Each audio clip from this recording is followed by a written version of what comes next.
Hey guys, welcome back to my channel. If you're new here, I'm Autumn Renee. I'm a 23-year-old soon-to-be foster parent, and I live in northern Texas. So for those of you who have been following me along, you know that I have been very close to the end of my process, and yesterday I actually finished the very last step to become a foster parent, which was the home study, the final home study that I had, and they told me now that I could expect a placement call at any time, and that I should get my official license within a few weeks.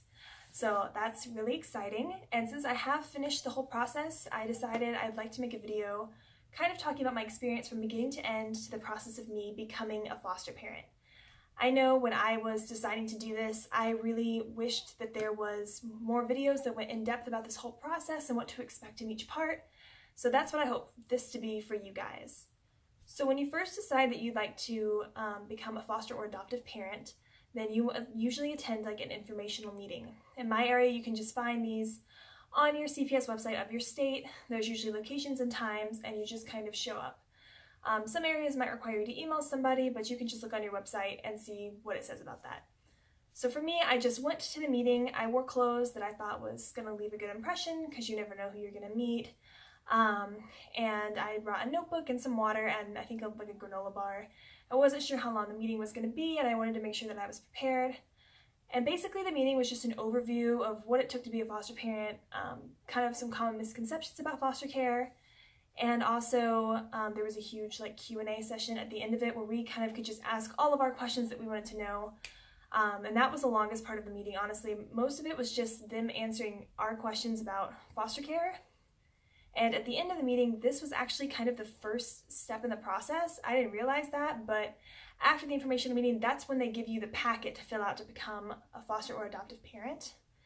So that was kind of like a jump start for me. Like I got there, got the information, and then got the packet.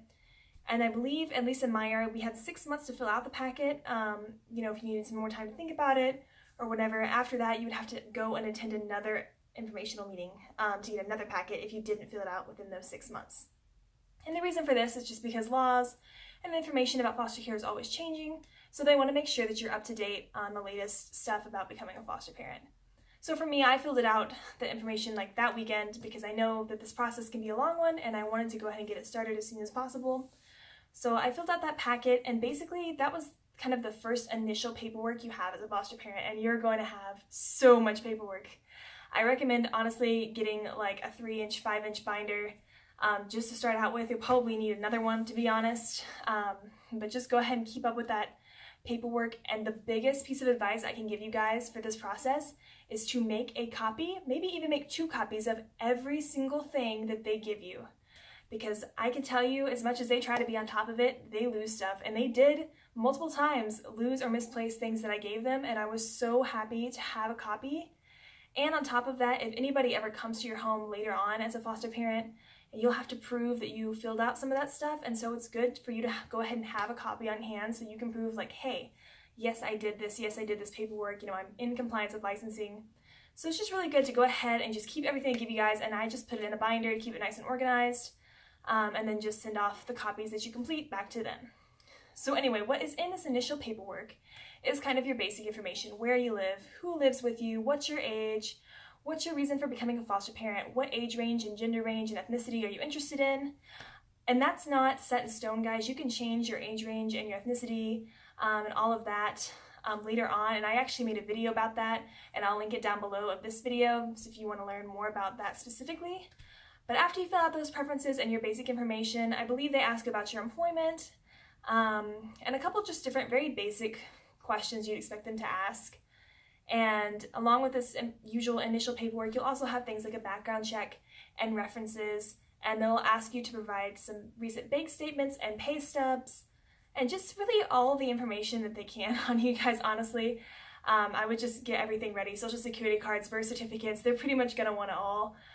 So I kind of got all that together, filled it all out, and they also want a floor plan of your house because they have to make sure you have the square footage. For a foster child, there is square footage requirements. It's not huge, but they just want to make sure that you have enough space to put a child. Obviously, you need to have space. A kid cannot sleep in a closet or on your couch. You need to have adequate space as if you were having your own child, because this child will be yours for as long as they are with you.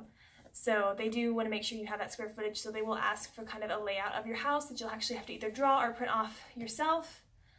And after you have all of that together, your floor plan and all your IDs and all of that paperwork, then you will mail it or potentially give it to a person depending on how your state does it. You'll give it to somebody and they will go over it, and after they have gone through your initial paperwork, you'll usually get a call or an email saying, hey, this is great, we also need these things. Or if you manage to get all of it in, they'll say, great, you're now approved to start your pre-service training. Now, pre-service training is the longest part of the process. So after all of your initial paperwork, you will sign up for these pre-service training classes. Now, these will vary depending on where you live. In my area, there was 2 options for these classes. I could either take an advanced faster course that lasted 4 weeks. It was just 4 Saturdays right in a row. And I went in for like 8 or 9 hours on each Saturday to do this pre-service training. The other option was to do like a 6-week training where you would have like a 1-hour class throughout the week. I think it was in the evenings, if I believe, but that for me kind of conflicted with work. So I ended up doing the advanced fast track and just did the 4 Saturdays. It was a long Saturday, guys, I'm not gonna lie, but it did cover a lot of really important information. I will say pre-service training was not what I expected. I really thought that pre-service training was going to be kind of what you need to do as a foster parent and more kind of things about the foster care process. And it did touch on some of that, but I will say that the main focus of the pre-service training was trauma-informed parenting. It was basically how to parent a child who's gone through trauma, how to deal with certain family situations, how to be more sensitive to the birth families, and really everything that goes along with that. And I think that that is very important that they cover that information, and I'm very glad that it went. However, I would have wished that they had also covered more of what to do after you get a placement, as far as setting up doctor's appointments and things, because I feel like they touched on that very lightly and really focused heavily on the trauma-informed parenting.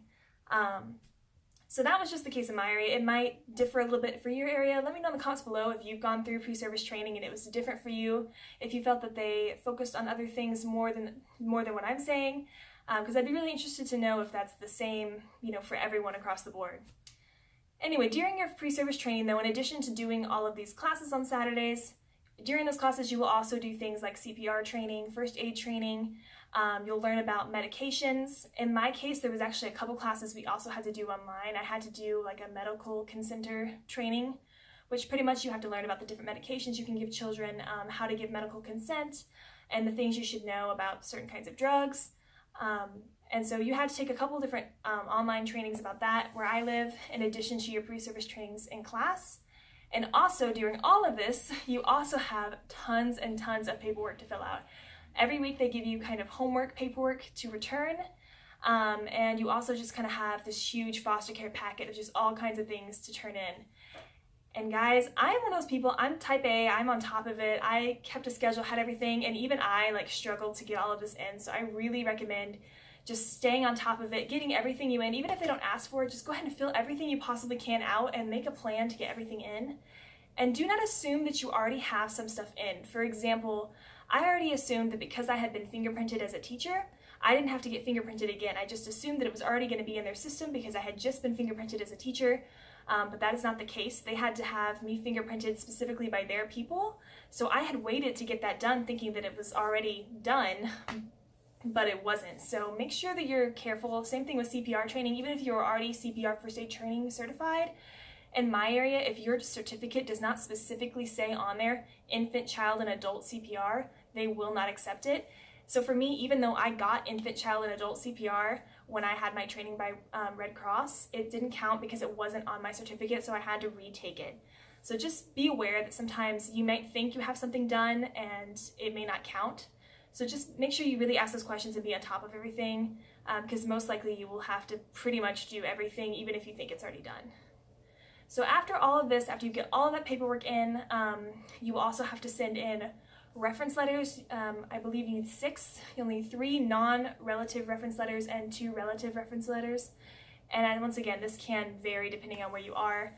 And they have very specific requirements for references. In my area, they had to have visited your home within the last year, and they could not have been an employee or an employer.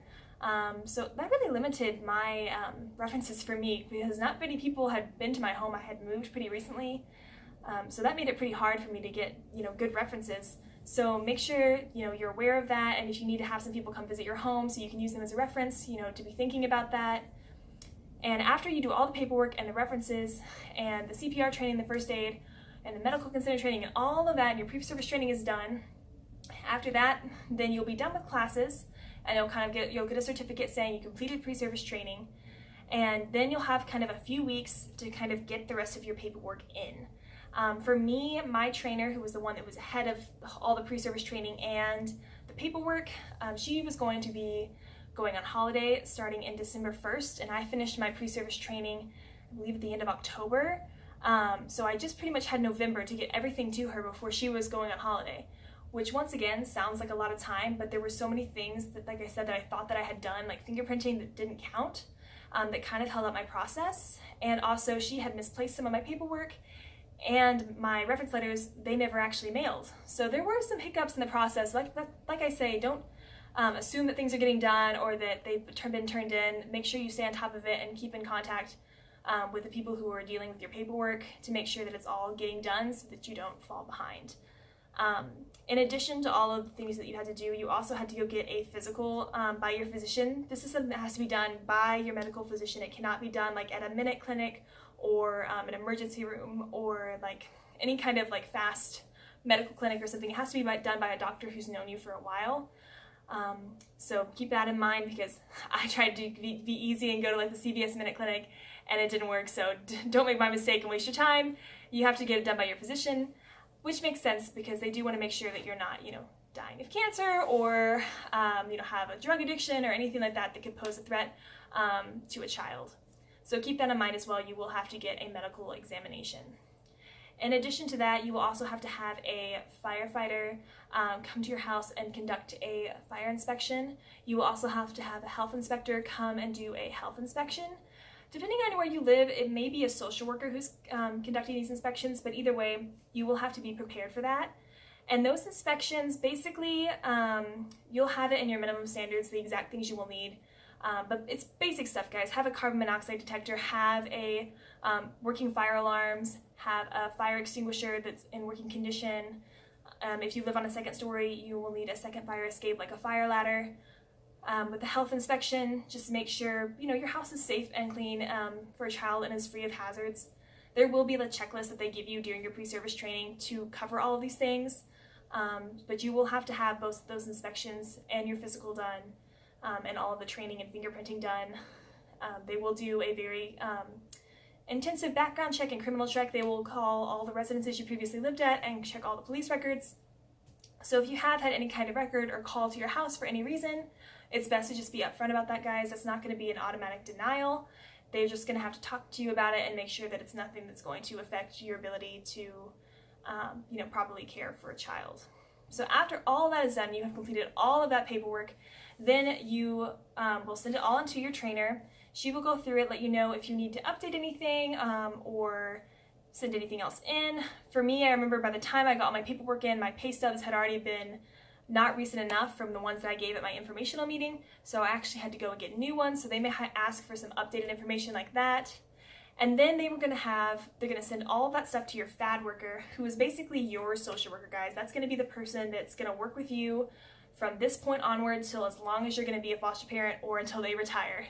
They are specifically for you, just to support you during your foster care journey. And so they're going to put together your whole binder with all your paperwork that the trainer gives them. And then they're going to come and do like a pre-home study. It's not the big final home study that everybody's like, oh my gosh, this is such a big deal. I was mistaken and thought that this was the big home study, so keep that in mind. But basically, she just came and looked at my house. She took some pictures. She made sure that I had basic things like it was child-proofed, and she double-checked stuff that the fire and health inspection had checked, like if I had a fire extinguisher and everything. She basically just checked to make sure my house looked safe and she didn't get any weird vibes or whatever, and so she could just kind of check the box saying, yes, I checked this house out and it was fine. And after that was kind of the last step until it all got sent in to the state. And after that, I had to wait about 10 days for them to call me and tell me that they were ready to set up my final home study, which I had yesterday. And the final home study is the big one, guys. This is the one that everybody gets nervous about and like works up in their head. But honestly, it really wasn't that bad. The interview was pretty intensive. It's very long.